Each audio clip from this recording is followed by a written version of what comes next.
live. Legends, we're heading out. Me and my brother. We're going. You can see the sky over there. It's gray. It's not raining this second, but it's been raining. You can see. I don't know if you guys can see. It's still a little dark. But it's supposed to definitely rain. Team I already sent a message to say there's too many chances of rain on the radar. So they're not going to be riding. That's why you can't wait for other people.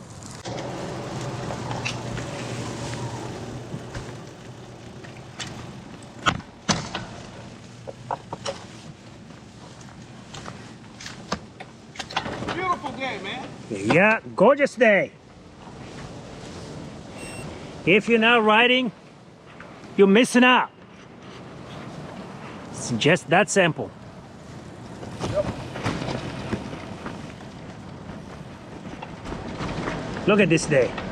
Get these decorations. Look at that.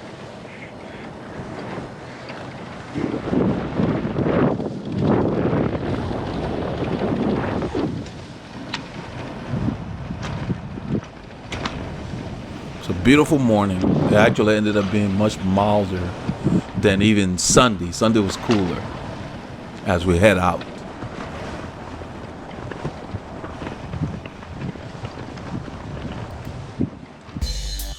On this ride, Paul and I left Northampton. We cut through Creekside Forest to Kuykendahl Boulevard. We filmed there. We went up to Sterling Ridge.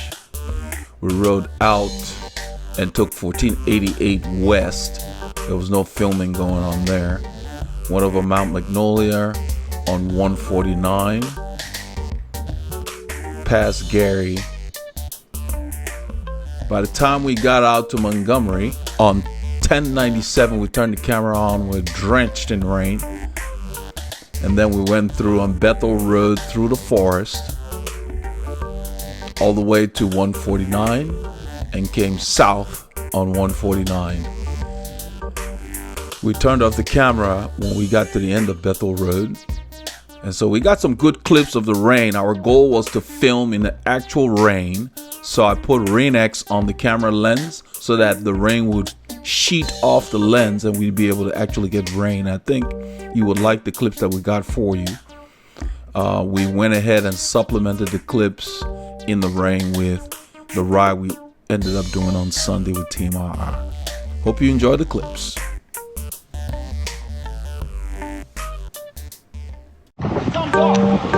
Yeah, it's okay. Okay. It's okay. I'd rather have this protected than have nothing at all. Yeah. We're talking about the camera settings and Yeah, we're the alive. way Paul works with it. We're turning right here on Augusta Pines Parkway. I believe this is the eastern tip up. It's a circle. Look at the skies, just beautiful. So even though the rain was heavily forecasted, it didn't come in until 3 hours into the ride. But the roads were already damp because it rained throughout the night. Yeah, I'm getting you sideways right now. And so definitely mud guards are required because this is what gets you and your bike dirty. Those are the SKS temporary mud guards that we've had for several years, and they have paid for themselves in many ways. We're wearing our rain jacket. I'm wearing a short sleeve midweight jersey with a base layer under it. I ended up early in the ride after the warm-up, getting a little hot, but then after that it settled down. What I've done here is I've got the jacket stuck behind the glove at the top of the pockets because I want to be able to access those crab's claw, actually lobster claws they call them, when the rain comes in. They're like raincoats for my hand because my gloves I'm wearing are not waterproof. So I put those on to shield me, to keep my hands dry. See, this is what I was telling you. It works. Paul is doing his hands-free on this bike for the first time in a long time. The headset had been pulling. So we've been working on it, just just dialing in the adjustment. We worked on it live. Yeah, I think it's not last week. pulling or anything, it just works. So it's good to see that.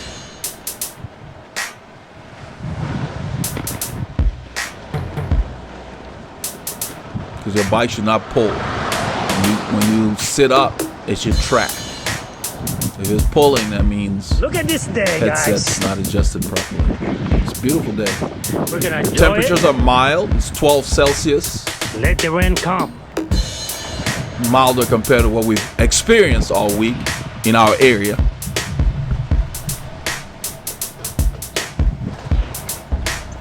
We had a very cold week for us.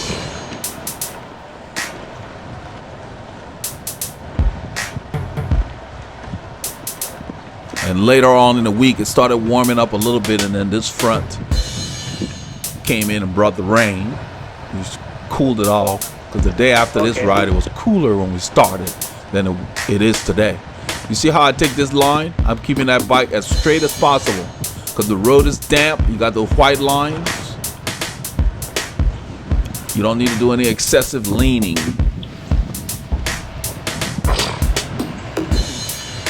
I wanted to carry a little more speed through the corner, so I went wide.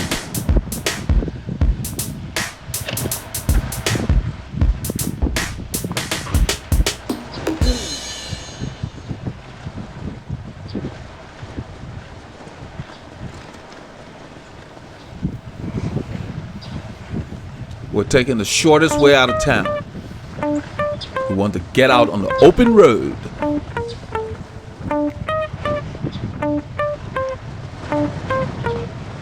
Where there are no traffic intersections that often. All right. So we're completely protected. We've got rain jacket. We've got the newer caps that are made out of polyester elastane. The water does not go through. That's what we have on. So we didn't really take the shower caps because it's a mild morning. I like to use shower caps when it's colder. Because I really heat up when I cover those vents. And then I've got my lobster claw gloves, the green rain shield for the hands. They're amazingly dexterous, even though they look a little odd. You don't lose too much. You lose a little bit, but they really work. You can shift, you can hold the bike, and then there's a place for you to slip a couple of fingers out if you need to. Whenever you wear gloves, the toughest thing is getting things out of your pocket. You can't really feel them that well. So it takes a little more time to do, depending on how thick the gloves are. Yep. So we're approaching Creekside Forest right here. I move over left. These are the areas, even though it's close to home, I take the road. Because if you don't, you have more cars. I mean, it's early in the morning now, but you see that driver had to move over. If you ride by the edge of the road, they will use up more of your lane when they go by. So we stop. The cars coming. Go left and cut through that neighborhood, remember? So we're gonna go west and go north and get to Kuykendahl Boulevard. We're cutting through an area called La Paloma. We're taking the shortest way out of town. This is Creekside Forest West. Looking We're good, heading my westerly. Good to see that hands-free. I'm looking at he's doing hands-free to adjust his jacket. We've been working on Paul's headset. It's been pulling, and now we got that sorted, so now he's able to do hands-free on this bike. Yeah, this bike was giving him a problem. It's the only one that we had not tweaked. The thing with the gloves I was talking about, Paul's gonna pull his jersey down thinking he's pulling the jacket, but that's the jersey. You see that? He can't really tell the difference because the gloves are on. You lose some of the feel. Jacket down. Yeah, it's up. You just pull the jersey down. Oh, I just pulled the jersey down. Yeah, that was the jersey. So then he fixes that. When your pockets are loaded, this jacket turn is right up designed to be fitted to your body. It's not one of those that balloons. So when your pockets are full, if it comes off the edge, it's kind of like a fitted sheet coming off the edge of a mattress. And you will see that during a ride. We had to constantly get it tucked in because we had so much stuff in our pockets. Oh yeah, there's no rain, man. Shoot. Even if there is, we're ready. Can't let the rain stop you. What are we, Mises or Mir? I don't know where I got that phrase from. So this is Kuykendahl Boulevard, Eastbound, in Woodlands, Texas.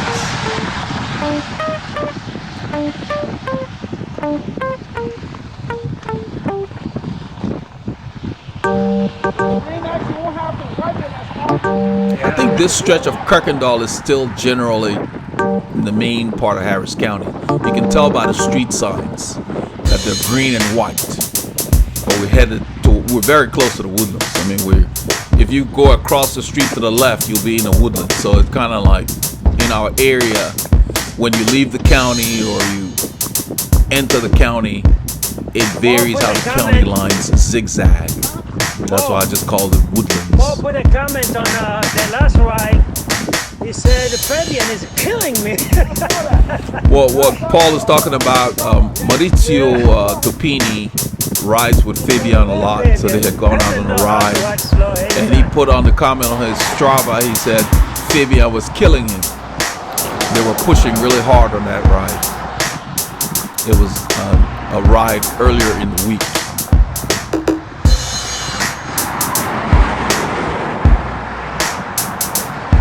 That's why we only ride with those guys when we're ready to work on our speed and stuff, because they don't know how to go slow.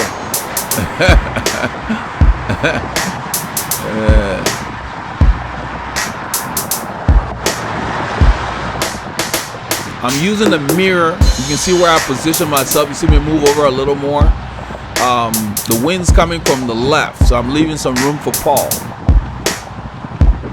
But that little mirror lets me know I position myself to force the drivers to move over. This is what gets you dirty. Yeah. This kind of road. So yeah, when the road, what I was telling Paul is when the road is damp like this, that's where you get dirty if you don't have mud guards. Because that spray, even though there's not a lot of moisture, there's grit on the road. It seems to rain a lot in the Woodlands, my brother. Yeah. I don't know if it's up in the street. Yeah. I'm telling him here that I noticed that most of the time it will rain in the Woodlands, but then when we go through the Woodlands and get out to Montgomery, it's dry out there. And then when we come back, the Woodlands has had heavy rain, and where we live is dry. So the Woodlands seem to be getting a lot more rain than the surrounding areas.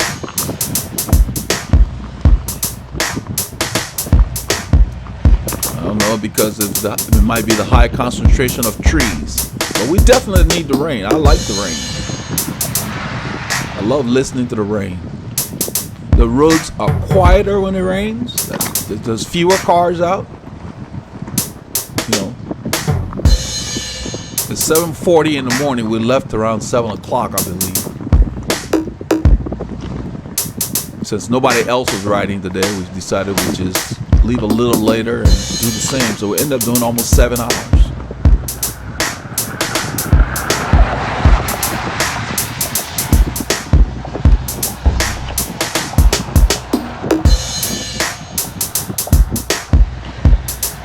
The wind is coming from the left and in front.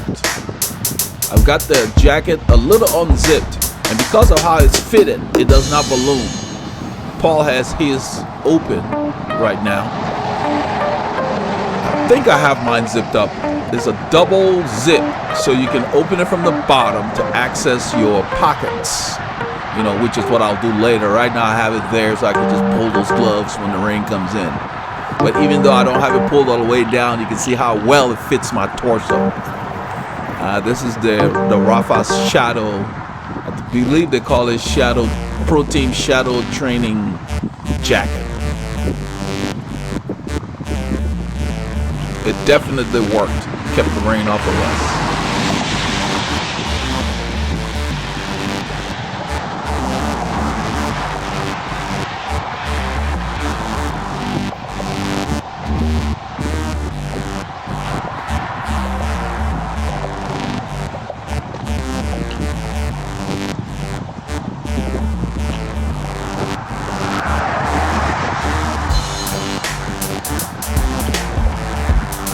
So in a few hours when the rain comes in, we're going to film in the rain, and not only are we dealing with the rain, we're dealing with the wind, and the terrain goes up.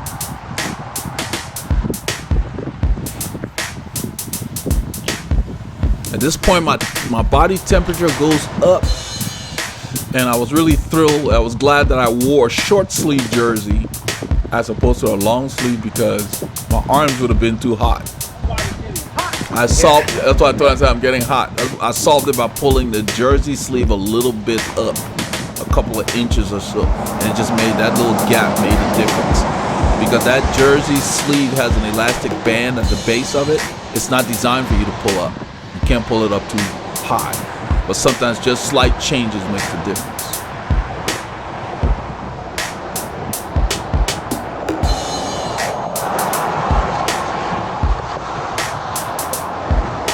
It's in the mid-50s Fahrenheit right now.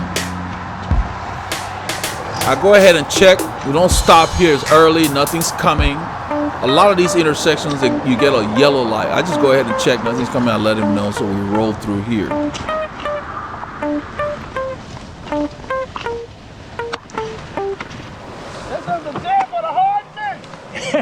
And we turn the camera on when the rain really hits.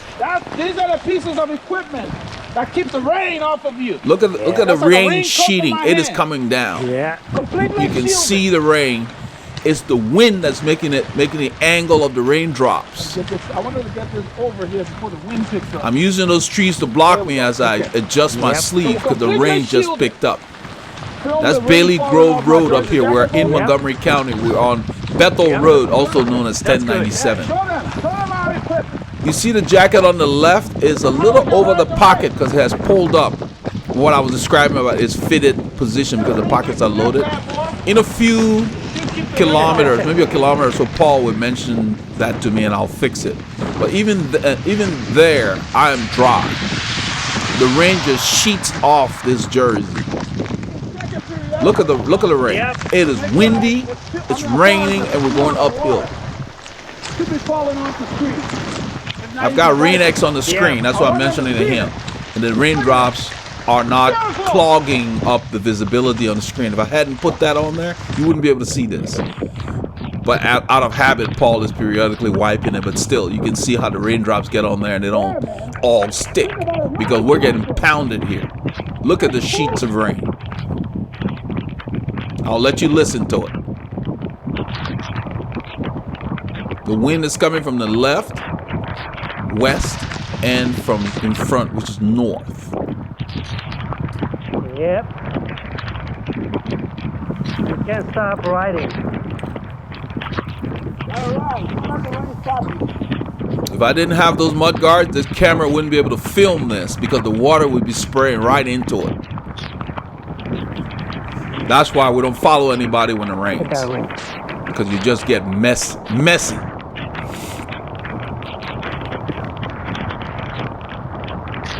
Listen to that wind. There you go.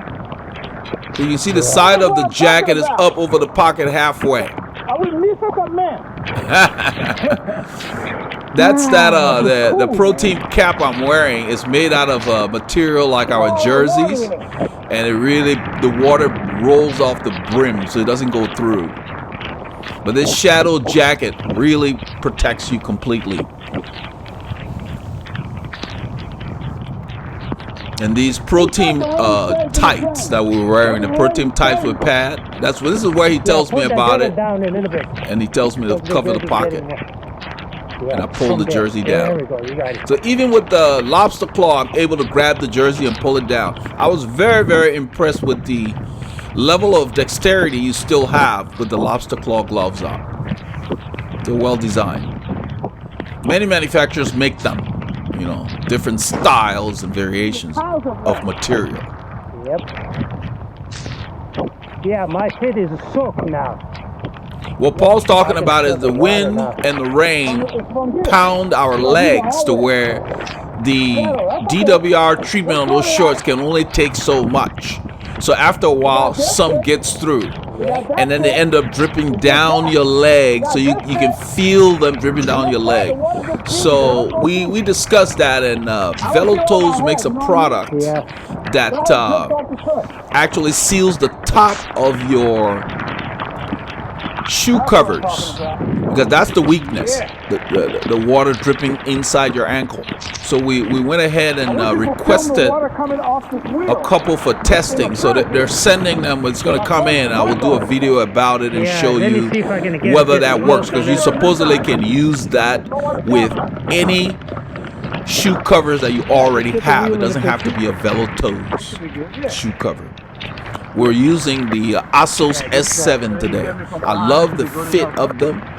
So they did their job, because all the moisture I felt came from the drips, because I have the tights over the shoe covers, but still water gets through in this kind of deluge, you know, because these are not shadow material shorts.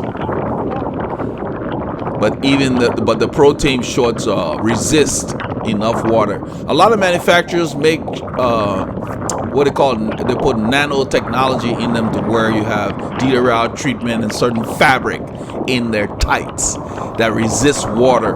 But it's really for light rain. Heavy rain like this, after a while they'll get through. That's why we're going to use that Velotoes band that seals the top of your shoe covers, and then we'll be good to go, because that was the only weakness. Everything else worked flawlessly. We were dry. We didn't get wet. Our saddles didn't get wet thanks to the mud guards. Only your legs get pounded when you're on the bike like that, because in that position, the rain doesn't hit your bum. It's your torso, and it just sheets off the jacket. I mean, it was great. So we were comfortable the whole time.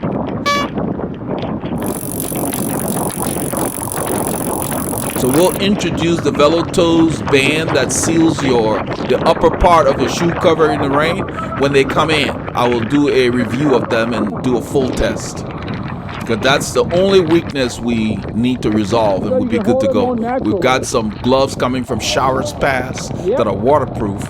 They're knit waterproof gloves, and that should be another addition to the arsenal with the gloves we already have. Okay, I'll put it back. Because the deep winter gloves from Rayford worked. They keep the water off. I just didn't wear them today because it was so mild. Flip it around. We're in the forest here. The rain is dying down. The rain just picked up tremendously back there. Look at the water sheeting off my jacket. And this jacket is breathable, so it's not a hot box. I pulled it over the sleeve of the gloves. You see right there. So I'm shielded. No water got through. The palms got a little damp because the sheeting rain, but other than that,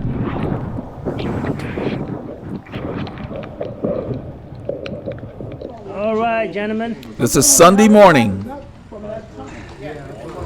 It's time. He had them embedded.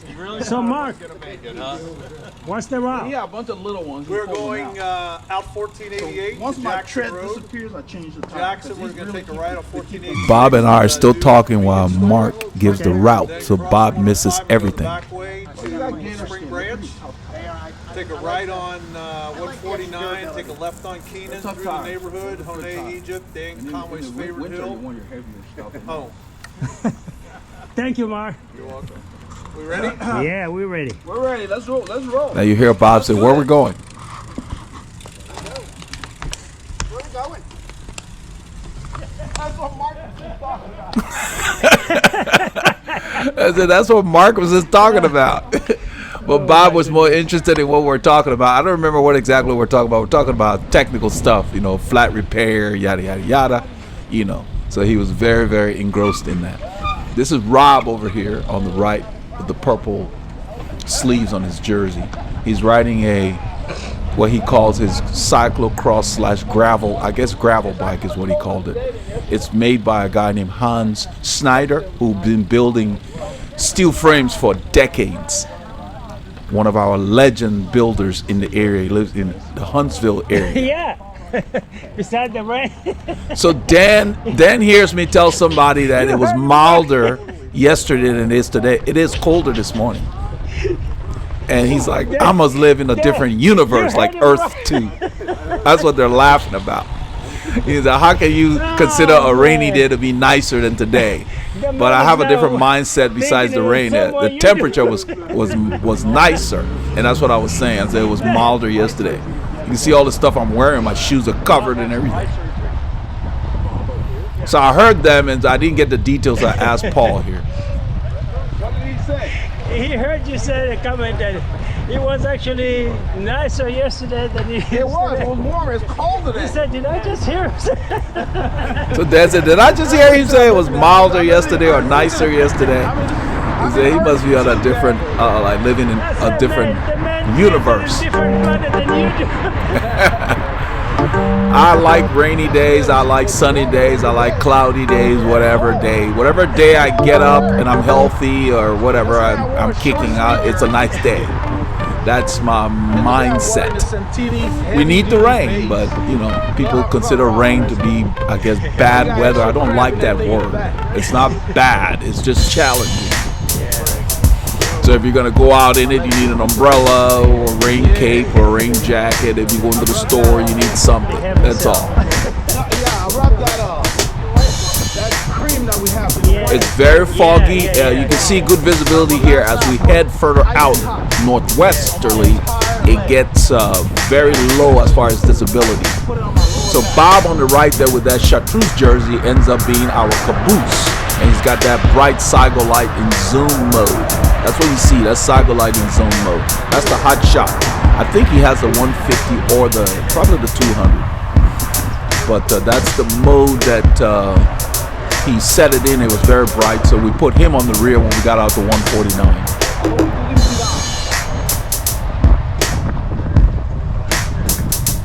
So every day is a nice day. You just have to deal with, if it's rainy, the rain, or if it's very hot, the heat.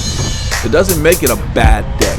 So you got to get that thing off your mindset. I know our weather forecasters or even the people on the telly always say bad weather, like when it snows. It's difficult weather, so you got to treat it with respect. If there's a lot of snow, that's not the time to go hiking in the mountains. You know, that's what that is.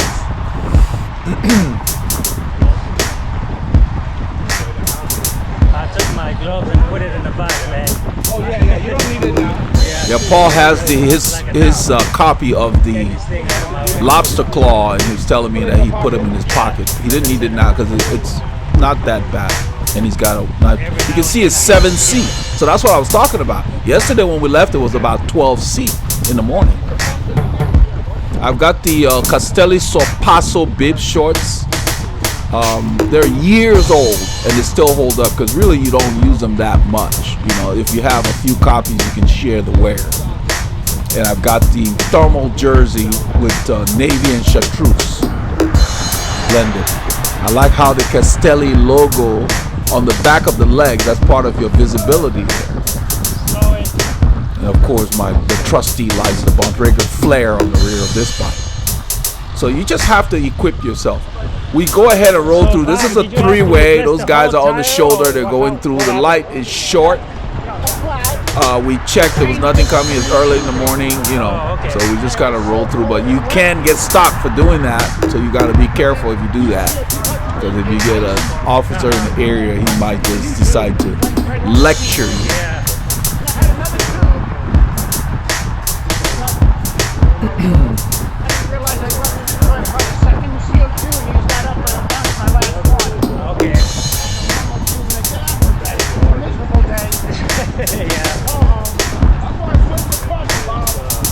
So Rob's bike, his bike on the right there has a cantilever brakes on it.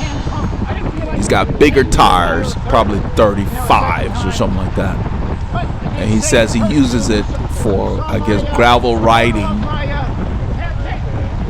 in the area near New Waverly, Texas. Is one of our rural towns. He says they have a lot of gravel paths there. New Waverly is east of where he lives. Rob lives east of the Woodlands, so he probably rides out there. He ended up having 2 flats on this ride. which made the duration extend, but he had something embedded in his tire, in the rear tire, that had worked his way through. Really? For the whole trip? Oh, okay. So because of our recovery procedures, we were no worse for wear on this ride after the 7-hour marathon we did yesterday. So it's very important how you recover if you're going to do back-to-back. Yeah. And how you ride the prior day, the kind of cadences you choose to use. You can't pound your legs into the ground on day one if you got another ride coming out. You got to use your head. Kind of like the pros do. If they got a time trial coming up in the tours that they do, they'll sit in that day before or something and save it for that time trial. So you always have to ride smart. That's Mark over there next to Scott. Mark is dressed appropriately. I don't know how these guys do it because you see it's 7 Celsius. 7 Celsius is 45 degrees Fahrenheit. And Scott has nothing covering his knees. I'm very, very sensitive to the cold, especially around my knees, so I don't play with it. I don't want to have any arthritis or anything. So I cover my knees once it gets below 18 Celsius.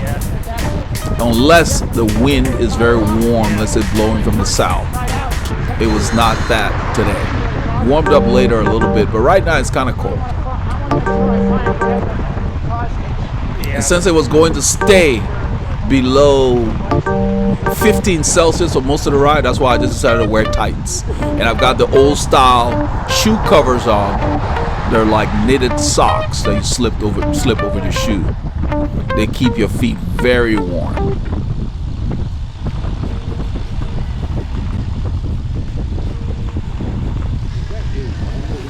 This is Egypt Lane. We're gonna go straight today. In a little bit, you will see Paul having challenges holding the camera because his knitted gloves that he's wearing, it's the second time he's used it with this camera. Yesterday in the rain, he didn't have this problem, but the camera's just spinning around freely in his palm because the stick that's on there, the material with the grippers on his glove, it just feels slick and they spin around. And that's why I left this in there so you could see it, because it happens again down the road. He talks about it, he mentioned it to me, and I told him to do the best he can. But he thought that he had used those gloves with the camera before, and I told him, well, yesterday was the first time you brought those gloves out, and maybe it being damp kept the grip, you know, working with the stick. The plastic on that stick caused it to just kind of spin around in his palm freely, and he wasn't expecting that. That's what he saw at that intersection. So, you know, he got it sorted somewhere, but he was trying to do his reverse view that he usually does, and the camera was not behaving because of the material in those gloves. So I told him he's just gonna have to practice, or, you know, once he gets acclimated, I think it'll be okay. But it seemed to happen when he was trying to do the back view. That's when he really noticed it, because at the light there, I don't think he was aware that he was going to have that challenge repeatedly. When we get to this light, the light changes immediately, and I said, respect. And then people laugh, and then they said, dumb luck. That's respect. And Paul and I do that all the time. When the lights change like that, we're like, respect. You know. Somebody calls car back, but in this situation, there's not much we can do. We don't really want this car coming around because it's a narrow road and there's an intersection coming up right here. So the driver's patient, he's behind us, and there's another car turning left. So I told Scott there to be careful because he looked like he was going to go left. So it kind of scared me a bit because it doesn't take much, you know, one instant of inattention, you know.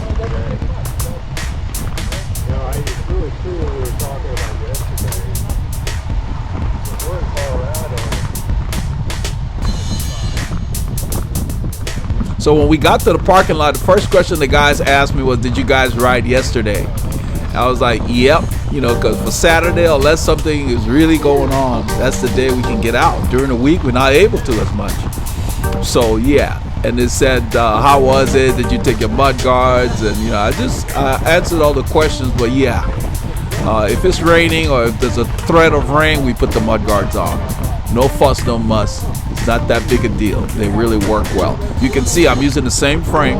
All I did when I got home was I cleaned the tubes, cleaned my wheels, just took the wheel off the bike and just wiped them down. That's it. And then I put a rag on and cleaned the chain. I did not even need to lube the chain because most of the rain was pounding from the left. It did not hit my drivetrain because the mud guards kept the water from the wheels off my drivetrain. When I cleaned the chain, they actually were quieter because all that grit that you get on them, the grit was removed, and so the lube that was there worked fine. I put it on the stand and spun it, quiet. Didn't need to do anything. Because any lube that you can see is just a dirt grabber, so you want to kind of keep your chain clean. You can see my chain in this shot. It's clean, even from this distance of the camera. I keep my drivetrain clean because then if I need to change the flat or anything, my hands are not filthy.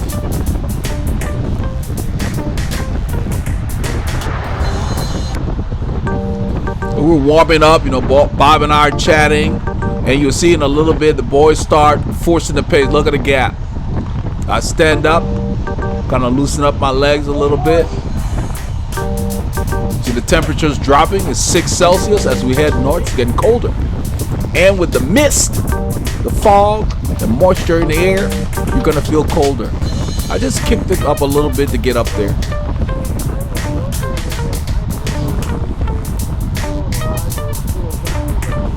Ride lots. When you ride lots, it becomes automatic.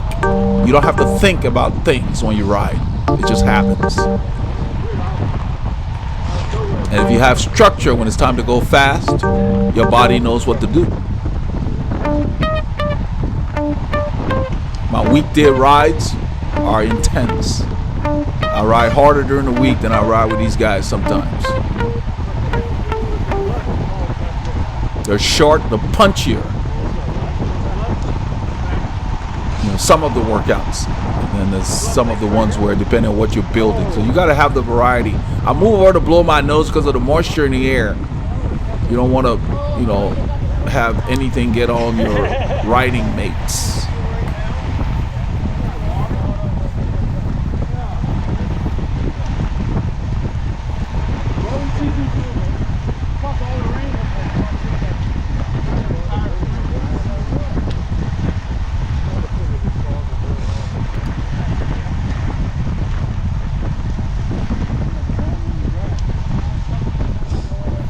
You can see the fog thickening and the visibility dropping. So if you're gonna ride in fog, you need some kind of light on your bike. And then on the front, you don't need those super bright lights that Paul and I were talking about some riders have where you can barely see them. In the fog, you don't need something very bright. You need a dim light, because if the light is very bright, it bounces off the water droplets and it actually can hurt your visibility. So you don't want something super bright. Just like when you're driving your car, you don't want to use high beams in the fog.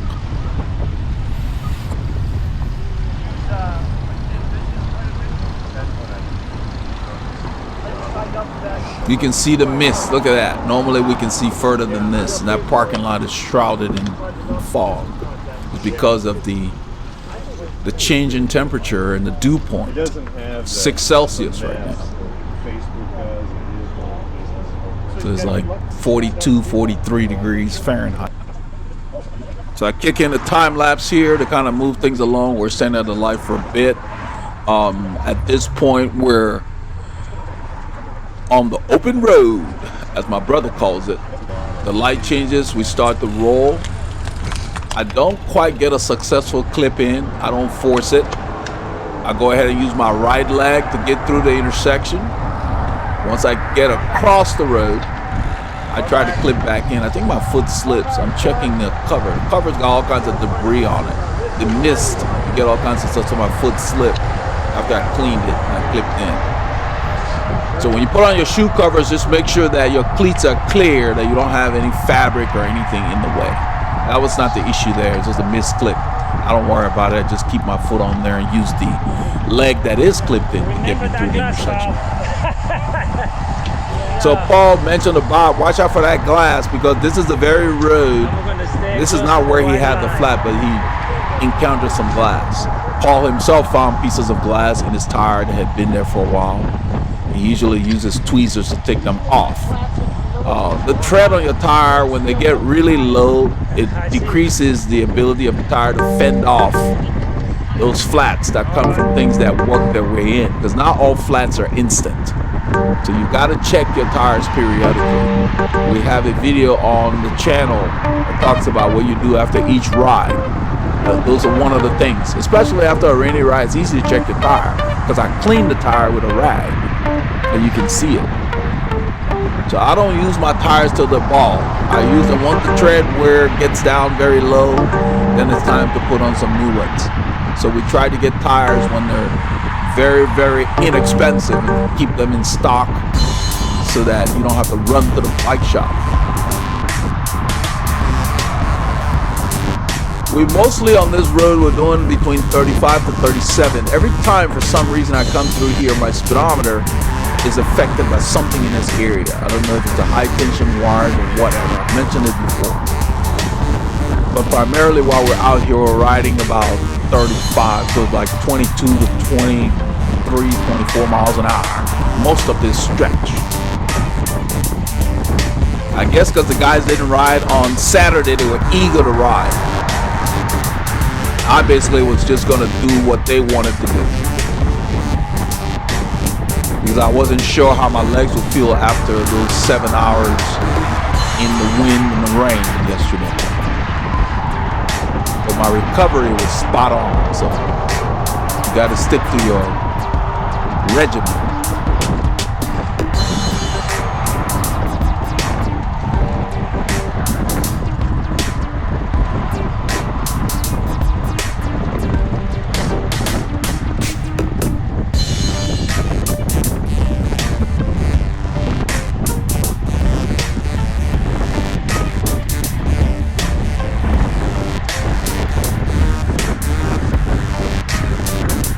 See how the fog has come in and gotten denser as we head further out of town.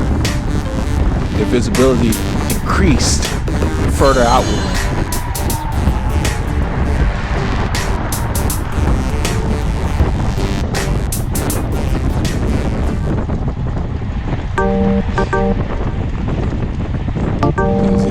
Almost 39 kilometers an hour. I think it's Scott that's at the front, if I remember correctly.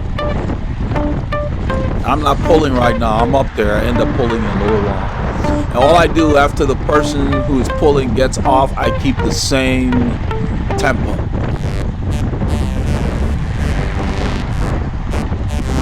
You can see my leg warmers, my chartreuse shoe covers. Yeah, it was Scott. So Scott pulled off there.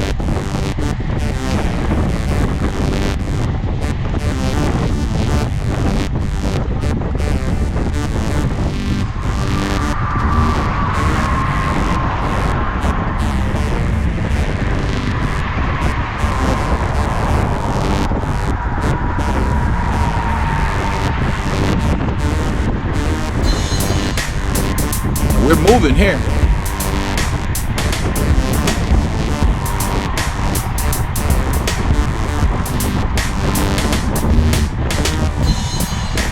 We're probably doing about 23 to 24 miles an hour, almost 40K.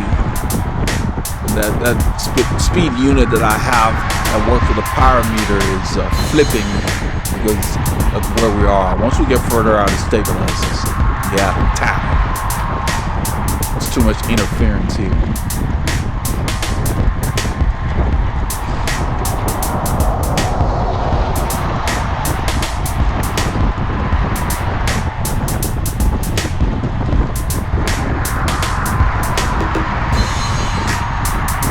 I just realized I'm pulling on this stretch. After Scott pulled off, I must have been behind him. Yeah, I'm pulling. So I'm keeping the effort the same, right around 25 miles an hour thereabouts. And I'm actually lying on the top of the bars with my wrists, and I think I moved to the hoods. I've got my torso lower because we're going into the wind. There's quite a bit of wind, so to keep the speed up, I stay low. This is where Paul starts having problems with that thing that I described with the feel of his gloves. See, he did like a 360. And I thought, oh, that's a nice move. So yeah, I'm done pulling, so I pulled off, but I did the same effort Scott was doing.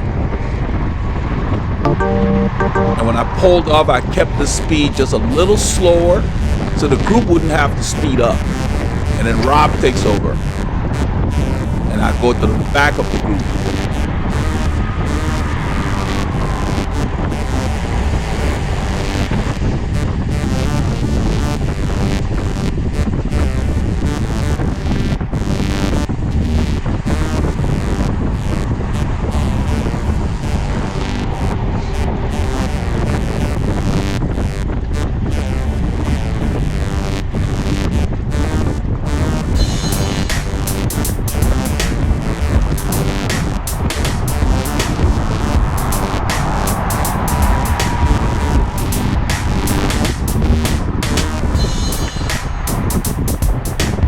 So I can tell by Rob's cadence here that he's really working. This road is slightly up. See, the grade says 1%.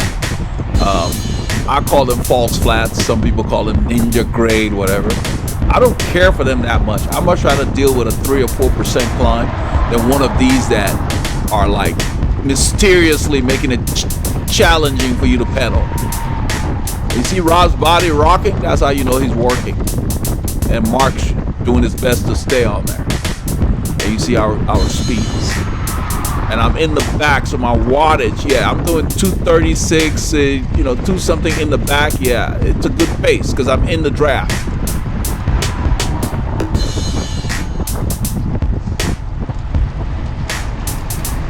This is endurance pace for me. So Rob pulls off. You can see his cadence is really low. That really taps your leg, and this is early in the ride. And then Mark takes over. Paul's on Mark's wheel. I believe that in a little while, I don't know what happens at the front, but I start to see a gap, and I think I end up coming around and getting on Mark's wheel. So I end up coming back to the front before everybody had taken their poles. This is where Paul's having problems with the camera again. Is spinning the shaft of the handle that we hold is very slick against his dry knit gloves. He was trying to get a shot in the back. You see Bob pulling to the right to kind of slow down, because he's probably coming up on Paul there. But Paul was messing with the camera, so his speed dropped a little bit. This is a good shot. That's Mike. You can see the wind. You see the wind flapping on Bob's kit. You would see the wind that we're dealing with better. This is where this is a great shot. This is where I started to come to the front. There's a gap because Mark is really pulling hard up there. And so I ride up. And I think Paul would mention something like the challenges he's having with the camera. He's telling me that it was slipping.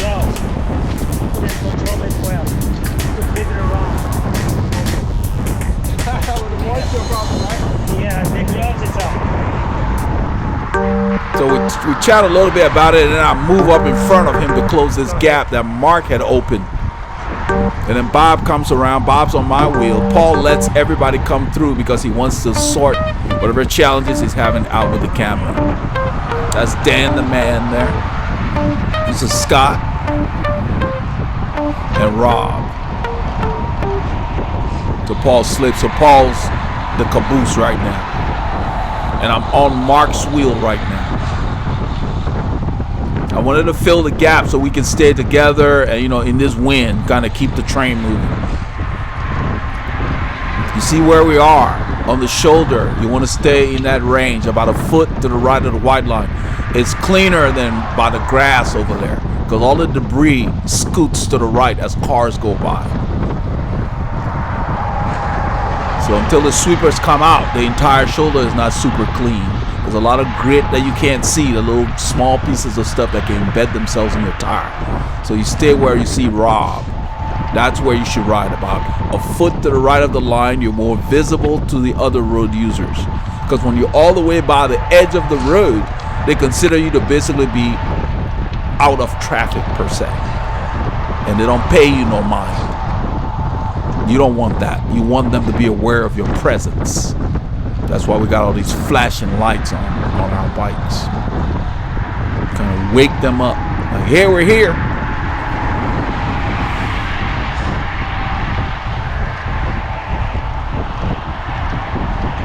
So the wind sounds quieter because of the dubbing that we do, but you could see Bob's jacket as he rolled through. It is blowing.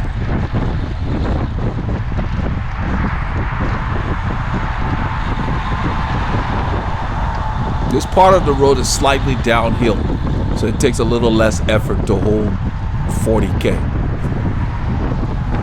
I'm in second position.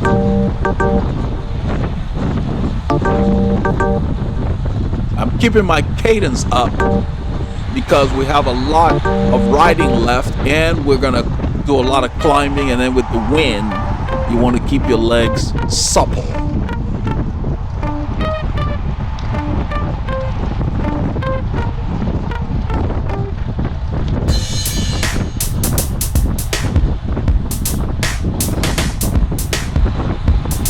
Trying to see what a mark is still pulling. I can't really tell.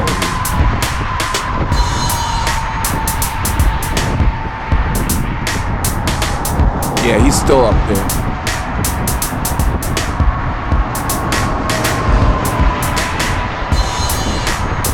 When he pulls off, I pull for a while, but I don't pull very long because I already had taken a pull earlier.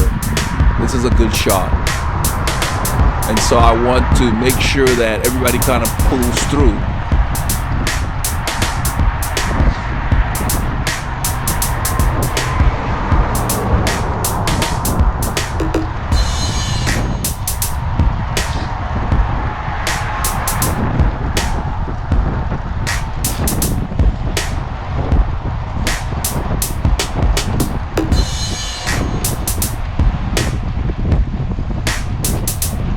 You can see the speeds are dropping, and the reason the speeds are dropping is because the road's going up, that wind is pounding us.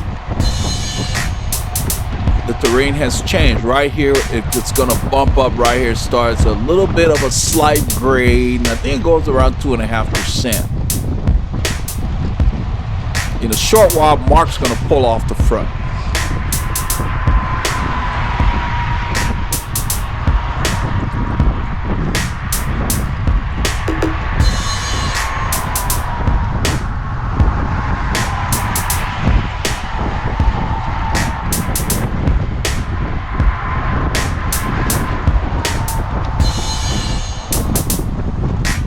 Our speeds are going to drop as the road goes up, but our effort actually goes up.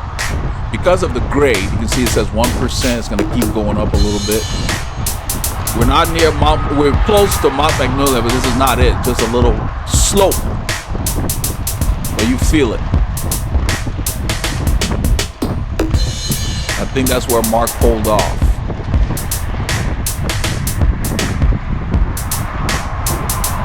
When I take over, I hold the same effort.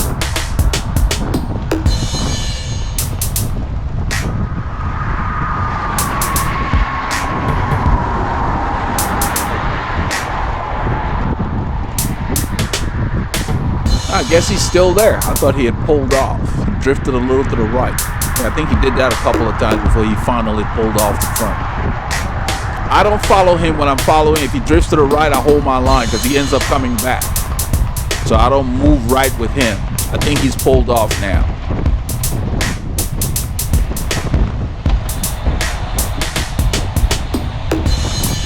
So I'm pulling at the front right now.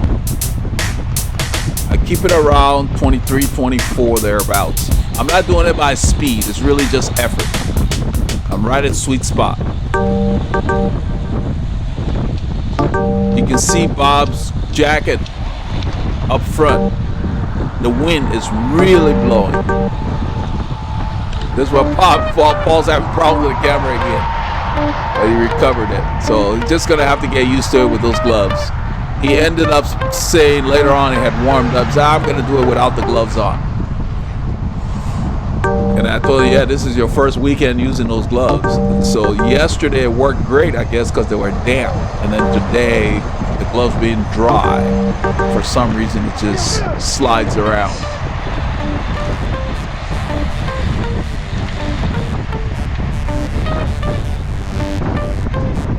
In a little while I pull off. I did not stay there all the way to Mount Magnolia, because I had just pulled for a while back there. I came up and closed the gap, so I was making sure I didn't stay up there.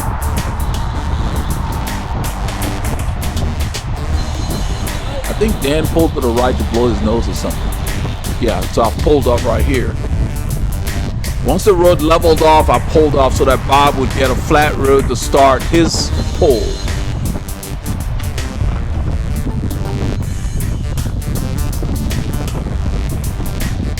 All I'm looking for is a gap in the line, and I will fill it. And I'm back in the line because there was a gap there. I just filled it. There's a gap in front of Scott.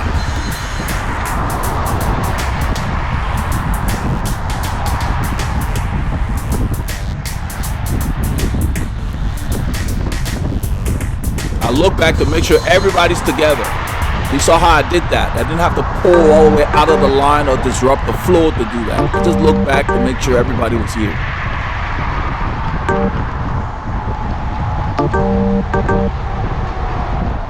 It's hard to use my mirror right now because of the mist. The mirror is fogged over, you know, and then in this line with people directly behind you, you can't see everybody in the mirror, just the closest people to you. And this is where we begin the little rise. You can see the visibility is pretty much, you know, down to like what, maybe 20, 30 feet. Look at the fog. Usually you can see up that overpass. You can't right now.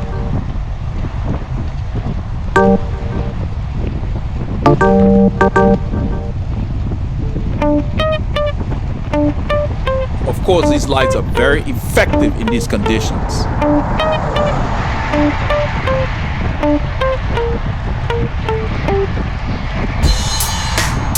So we begin to climb. I think I put arrows on the metrics here in a little bit so you can see the power numbers go up. It's about 2 something right now. Bob is pulling. I'm just keeping my cadence high.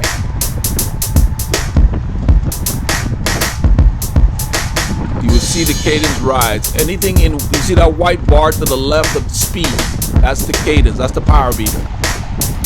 And right here, the grade kicks in to 3.5% thereabout. And we have to apply more power to keep the same speed. Now watch my body. I'm just spinning. Look at Mark. Mark is really working those gears to get going. We gotta go again because we're going again. Because Mike S5 at the front is pulling really hard.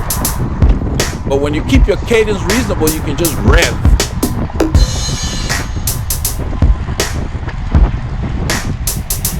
You have to prepare your body to be able to tolerate that. So we've already crested the apex, and now we're going downhill. That's why you see the speeds are going up. So we climbed at about 19, 20 miles an hour, something like that.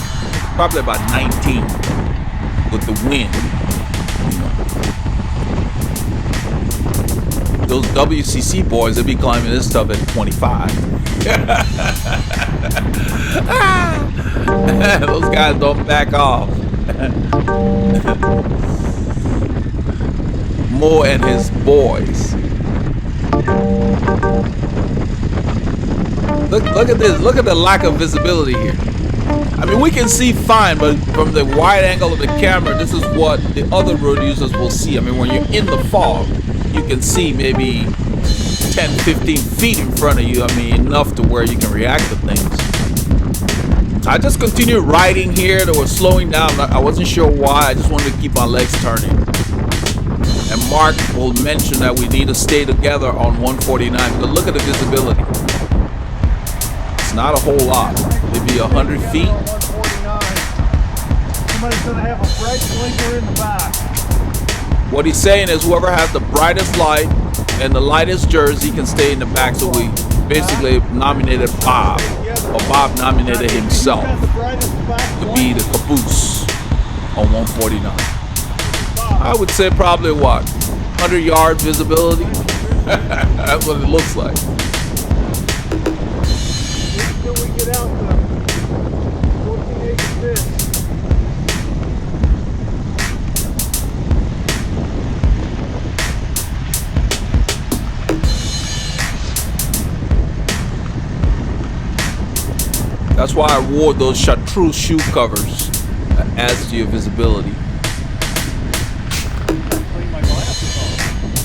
So somebody said it, I think it was Scott that said he needed to clean his glasses off. I still have my glasses on the back of my head, but I think Scott uses prescription lenses, so he has to have his on. Whoever has the brightest back. This is where Paul's telling me about the challenges he's having with the Stay in the gloves. back and jersey on this road. Let's stay together. I wonder if it's gonna be outside because it keep doing that. Bob, if you start falling off. So he's showing me what it The more you does. shake it, will just shake the film. It's not gonna be upside down. So he thought it would So when probably it started, film it was upside down because the GoPro can film upside No, what down. I'm saying is when I'm trying to switch hands, it goes like that. Yeah, the film with this, I'll probably edit it out. So I just told him to do the best he can, you It's know. just the material of the stick versus the glove. Yeah. So I told him the material of the stick against the grippers in the glove with everything is probably something he's just gonna have to. I told him to do the best he can. So I'll go ahead and wait here so people can come through. I've been doing a lot of pulling. I didn't want to do all the pulling on this ride, so I said I'm just gonna wait here. So Scott comes by, he tells him, oh, like he's letting people through.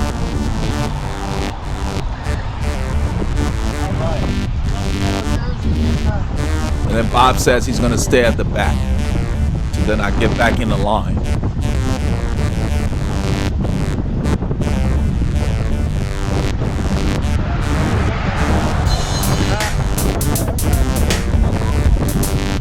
That's why I told him to do the best he can. I'm not sure what we're talking about. I don't remember, but I was telling him I didn't want him to think too much about it. I said, do the best you can. We'll work through it when we work with the clips.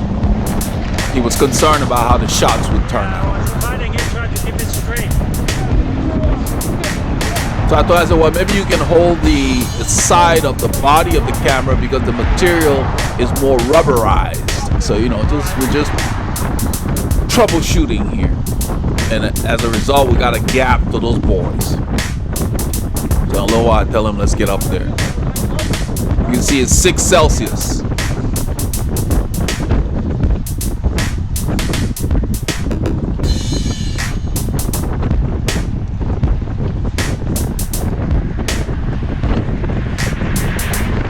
So we spent the weekend in the UK in Houston, Texas. The Houston area was like UK weather.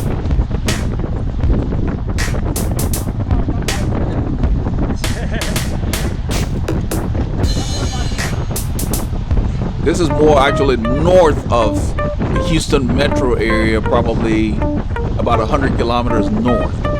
Magnolia is in Montgomery County. It's outside of Harris, which is the largest county in our area.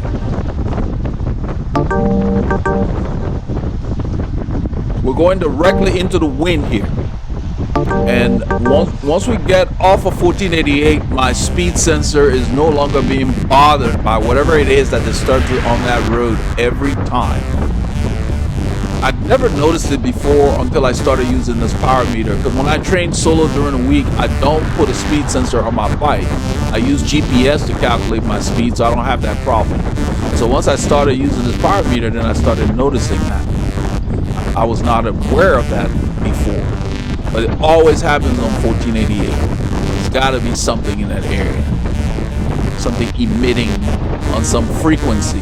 Ah, there we go. Paul cleaned the mist a little bit off the lens.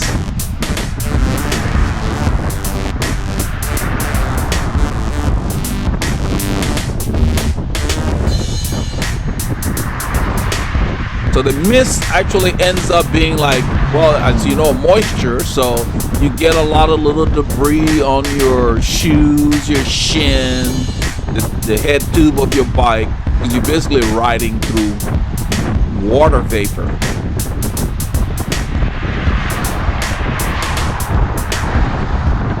The visibility actually improved on this road a little bit.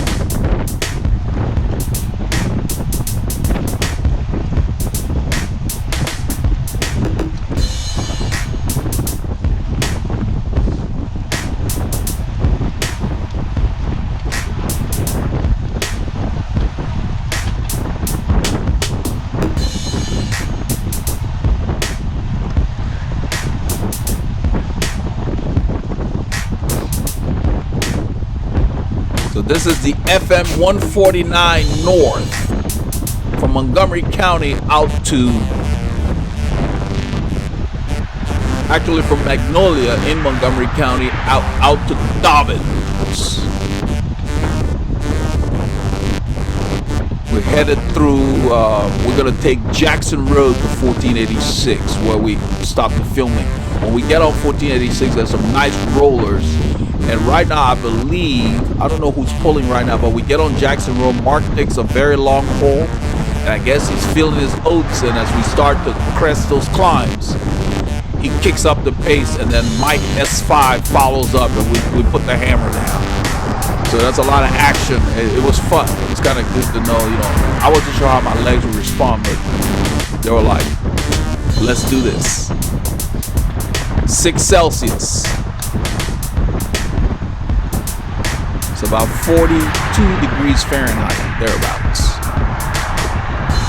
I have my deep winter gloves on because I hate my hands being cold. And I knew that it was going to feel colder than the air temperature with the moisture and the northerly flow of the wind. We had a northwesterly flow. I'm reaching for food here, and this is the thing with these gloves. They do their best, but you know, you can't feel as well.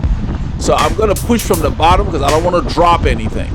So I push one up and then grab it. And then once I take it out, I make sure everything else is back. I'm not sure if they're not, but I just want to push everything back down.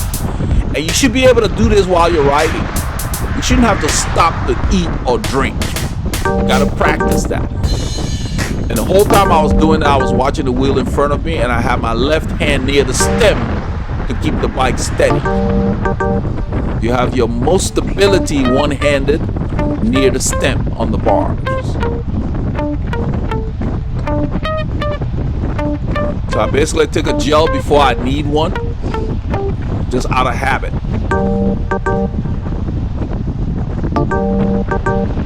Because it says 45 minutes duration, but that's when we started the camera on Sunday. This is an hour and a half for Paul and I. I was avoiding the gravel at that intersection. That's why I used a little bit of the road and came back over. I don't trust gravel because you'll have little pieces of glass in there that you can't see.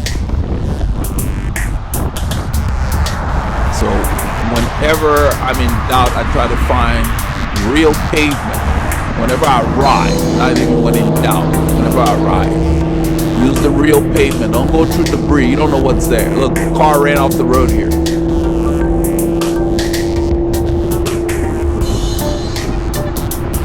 There's a lot of people that still drive impaired. As much as people have tried to get the word out. I don't know why they don't party at home.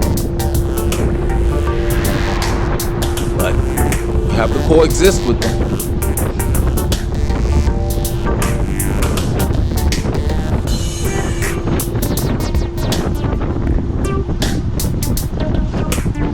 This is slightly downhill, so we're able to carry a little more speed here. There's a lot of debris. Scott was pointing out that defect, the hole in the pavement there.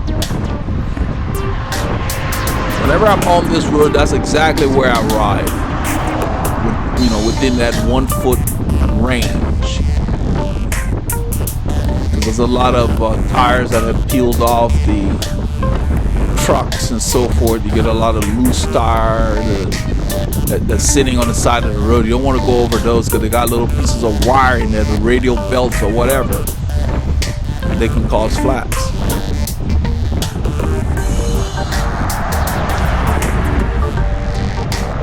I put my gearing a little higher here. I'm just kind of rolling along, not really working hard. I'm actually in zone 1 here.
I can see that there's nothing behind us using my mirror, so I use the road here. We're approaching the intersection where this road going straight becomes Jackson Road, and going to the right it continues as the FM or Highway 149.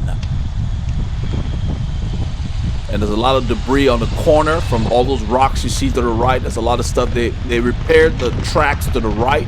They had closed this intersection for some time on certain days, but it's nice and smooth when you go right. It used to be real bumpy, so that was a nice improvement there.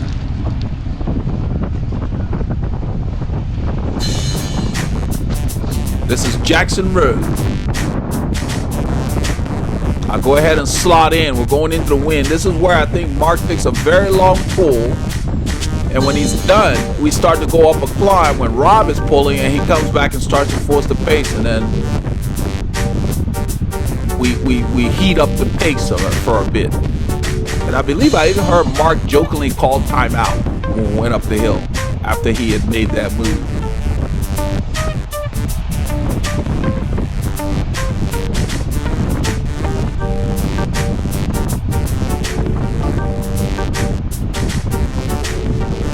Yeah, Mark is pulling right now. He sits there for quite a while.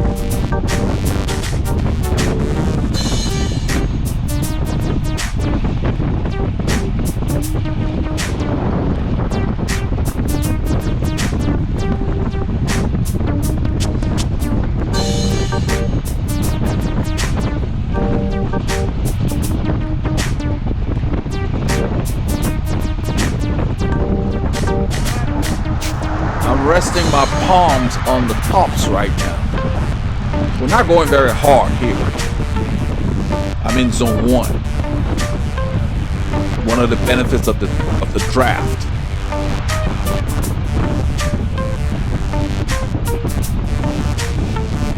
I mean, I'm not going hard, but I know Mark is working because he's breaking the wind. We're going directly into the wind. Because he's punching a hole in the wind for us.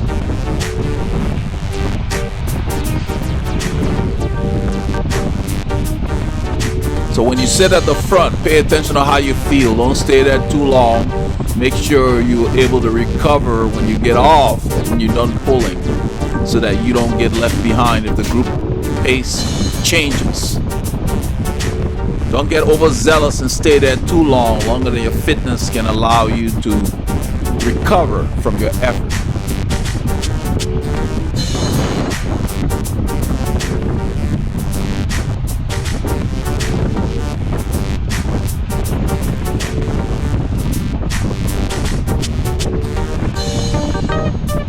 You can see all the water on the right that we just passed from the rain yesterday. It rained for most of the day.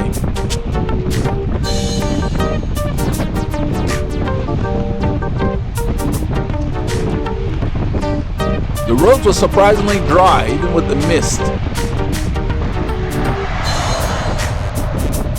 I I had gotten up and went outside in my area, looked at the roads near my house. They were all kind of dry. And I said, I'm not going to put the mud guards on.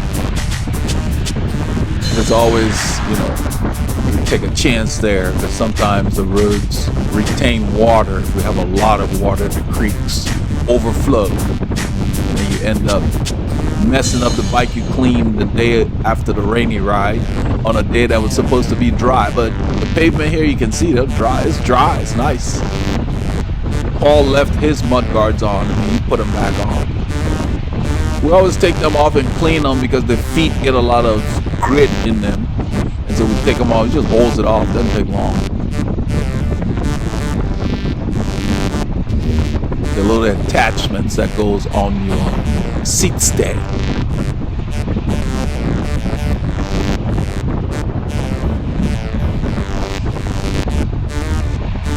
We don't have that many rainy days out here, as I said before. We have more than 300 days of sunshine in our area. So rain gear is not something that's prevalent out here. But if you're going to venture out in the rain, you might as well have them. It makes no sense not to if you're going to go out there.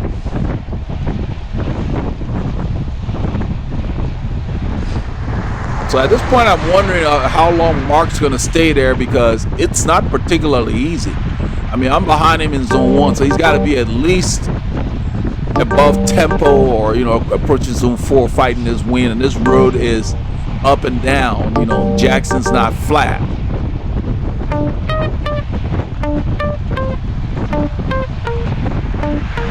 And we've got 2 long climbs coming at the end before we hit 1486 where we stop the filming. And you'll see them in a little bit. It starts to go up here. I go ahead and stand because I don't want to change the gear I'm in.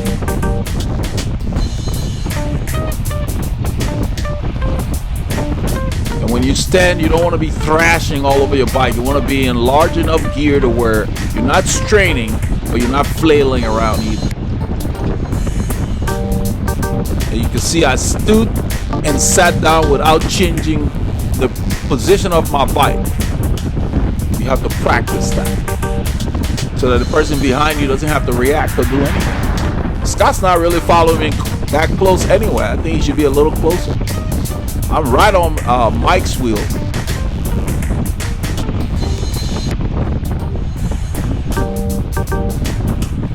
I'd stay a little off to one side, depending on what he does, so I can see around him. But you can tell from my body language that is easy right now, for me anyway.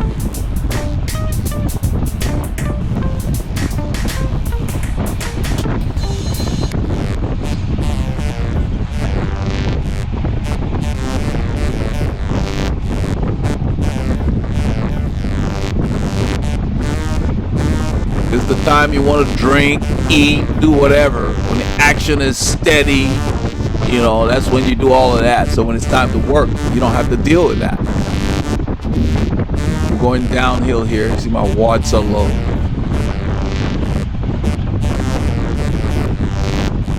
The power meter did well in the rain. The electronics don't do well in the rain. It had its challenges, but for the most part, it held up. So they've got a good unit there. Just easy to deal with. Once you get it set, you don't have too many hassles. Right here, you see my watts going up, road's going up.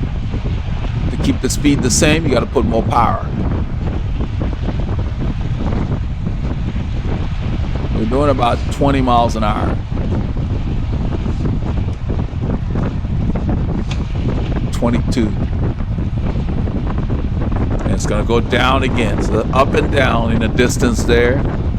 You see the mist affects the visibility somewhat, but I don't even have my glasses on. They're still on the back of my head, so I see fine. I see better without them in these conditions.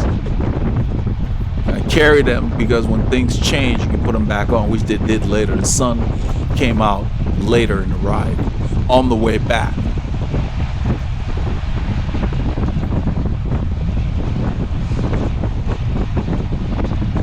So Mark has been sitting there this whole time, We're about an hour into the ride for them.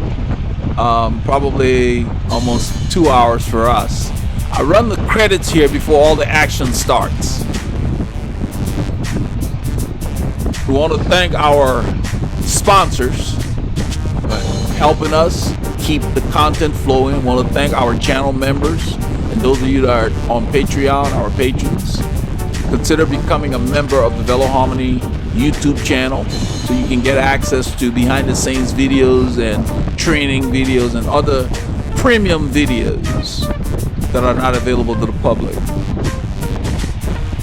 And join our members only chat for our weekly premiere. This is where Mark pulls off. Rob takes over. Mike S5 is on Rob's wheel. I'm on Mike's wheel. Rob picks up the pace. You can see there's an urgency. All of a sudden we're moving. Watts are going up even though the road's relatively flat.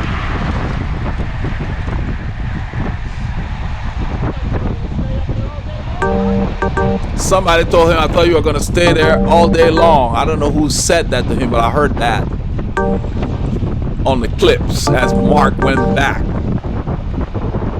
He sat up there for a while from the time we got to that intersection when he took over at 149 in Jackson up until here.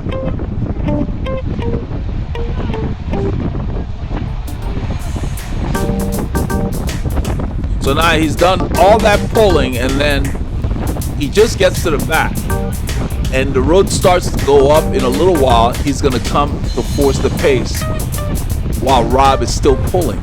And so Mike S5 goes around Mark and we start to go harder. And I heard Scott later tell Mark, it was your fault. You started it. Because the group broke up. Scott told him, you started it. But it was fun. It's a good ride. At the end of the ride, Bob told us, nice ride, guys. Everybody had fun. That's what it's about.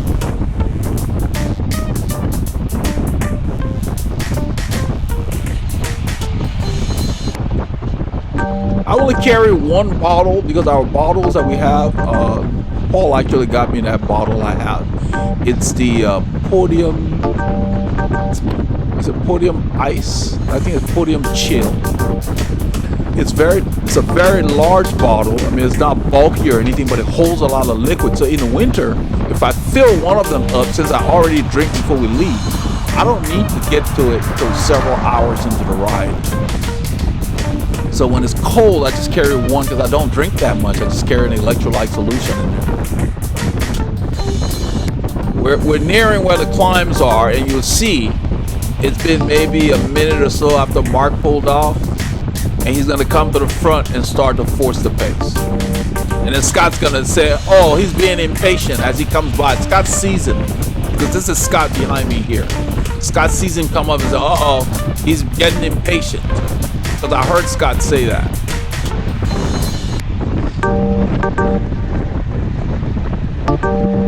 Yeah, this is where Mark comes back. And he had just taken his long pull.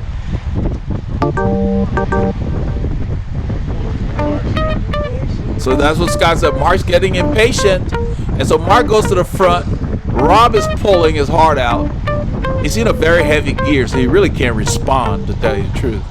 And so Mike S sees the gap. Mike S5 pulls to close the gap. I go with him. And Paulie Longa's on my wheel. So we go around Rob. And then Mike gets to him and decides he's going to push the pace harder. So I just sense it and just continue to lift. That's why I'm always in a gear I can lift. And since the climb is long, I am putting power to the pedal. I'm not going to spin a small gear here. It's time to push. I don't know if you heard that. He said timeout. I hope you heard that. Mark said timeout. And Mike S5, I guess, felt like there's no timeout here. We're going. And Mark said timeout. Because Scott told him it was your fault. I think he tells him later. So we continue to force the pace here.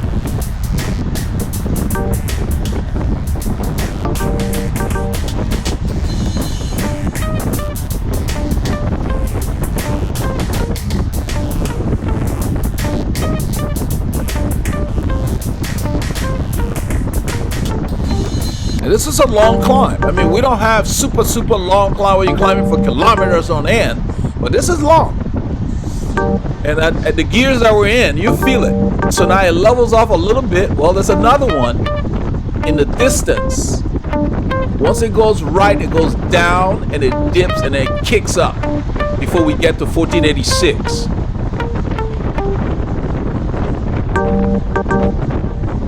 So we don't let up here because the road levels off. We're still moving. We're going into the wind. You can tell by my body language that we're working. 300 watts.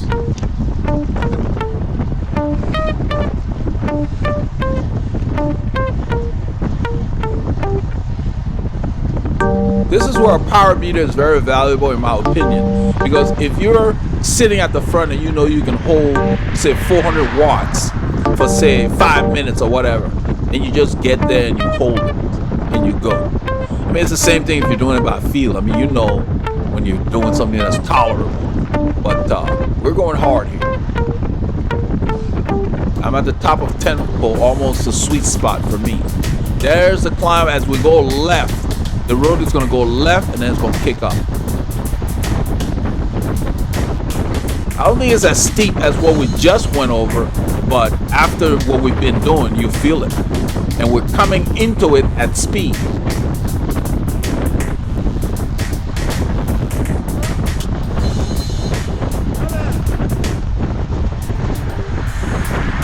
So as we start to go up this climb, this is a long, hard climb. Look at the watts. 400 and something watts. In a little bit, I'm going to push Mike because I want him to keep going. I say, you earned it.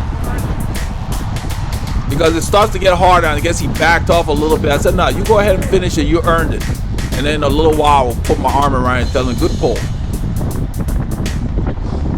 The group has broken up here. I tell him, good pull. Good pull back there. I look back, everybody, Paul's here. And that's what Scott said. He went and broke everyone up. He said, it's your fault. And we got a bunch of guys off the back. And so that was fun. The boys had fun. Everybody got their little kicks in and everything. And you can see the camera's a little misty because Paul hadn't cleaned it in a while, but the visibility wasn't as bad as it appears right here. So I turned right, they're going to call for me to slow down, let him know, yeah. Because Eldred, we're waiting. They're waiting at the corner. And this is it. This is part of what we did this weekend. Make sure you keep those doctors fired. Yeah, we're gonna put it up.